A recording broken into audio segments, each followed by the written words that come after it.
Today we're going to look at how we can add fractions using rectangular models. The State of Ohio standard for 5NF.1 asks us to add and subtract fractions with unlike denominators, but they would like us to use visual models in order for us to be able to concretely put these thoughts in our head of why we're doing what we're doing. So what we're going to do is we're going to take the fractions 1/3 plus 3/5 and use a rectangular model to show the answer. Now, leading up to this year in 4th grade, we've been adding and subtracting fractions of the same denominator. So we didn't have a series of steps that we've learned in the past of how to solve this. And remember, this is just the first step of what we might do to introduce this concept to students. Eventually, we'd probably move things into a little bit more efficient strategies as the year progresses. But right now, we're trying to give them a concrete visual representation of what we're doing when we're adding fractions of different denominators. So we've got 1/3 plus 3/5, and for time's sake, I've gone ahead and already created the models. But now I'm going to go in and I'm going to shade those fractions in. 1/3 filled in, and then 3/5 shade into the second fraction. Now, to be able to show the combination of this, we're going to actually redraw those models down below. It's important that we draw them as accurately as possible. One of the reasons why I use graph paper in this situation, you might want to use with students as well or your kids at home, to be able to show equal parts. Grid paper just allows us to be able to show that in a different way. The lines help us guide ourselves a little bit so they're not all over the place. So we're going to, again, go back in and divide that first fraction to 1/3. As you've noticed, the 1/3 I've divided them horizontally, where 3/5 I divided them vertically, and that's going to be important as we head forward. Now, we're going to take the fifths components over here, and we're just going to transpose those fifths that we did vertically over onto our 1/3.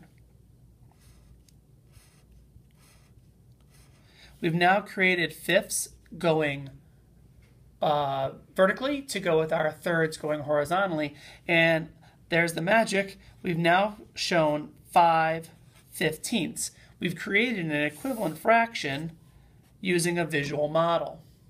Now we're going to do the same thing over here on the fifths model. We're going to start off by showing the fifths that we've created up above, and we can see that these are pretty accurate representations of the two models. And then we're going to go ahead and we're going to show thirds horizontally. And again, we've created our equivalent fraction down below of 9/15. 3/5 and 9/15 are equivalent. Now, if I want to show my answer as a visual model, I would then recreate that model this way. I know that I had 5 in the first model and 9 in the second model. So I know that gives me a total of 14 in my final answer model. And that 14th open one could be any one that you choose.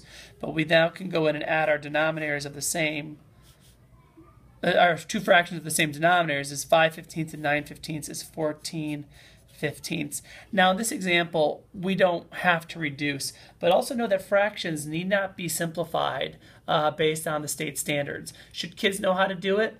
Probably. It's something that we know we have to do to create equivalent fractions, but in the end, our answer doesn't have to be simplified if it's possible. Now, if we want to compare that to what we learned as kids, 1/3 plus 3/5, there's a certain amount of steps that we had to take in that situation. So the first thing we had to do is we had to find the least common multiple. So we would start with 3, 6, 9, 12, 15. I already know my multiple of 10 would get me to 15, so I found my least common multiple. Now, you guys can see, though, through our visual model, we were able to do the same exact thing up above by using the picture. We then have to multiply by a fraction of 1 in order to create our new equivalent fractions. Well, to multiply my denominator by 3 to get 15, I have to multiply my numerator by 3 as well, which gives me 9, which shows me where the 9's coming from. I have to multiply my 1/3 by 5/5 to get 5/15, which shows me where my 5's are coming from. Now I can go ahead and I can add up my fractions down below. It's really important that we give students the opportunity in the beginning to play with these types of situations. Not a whole lot of numbers. We don't have to give them 10, 20 of these, but give them enough so they can visually see what's going on so that when they're doing it through a series of steps, they understand what they're doing and why they're doing it. Thanks for watching.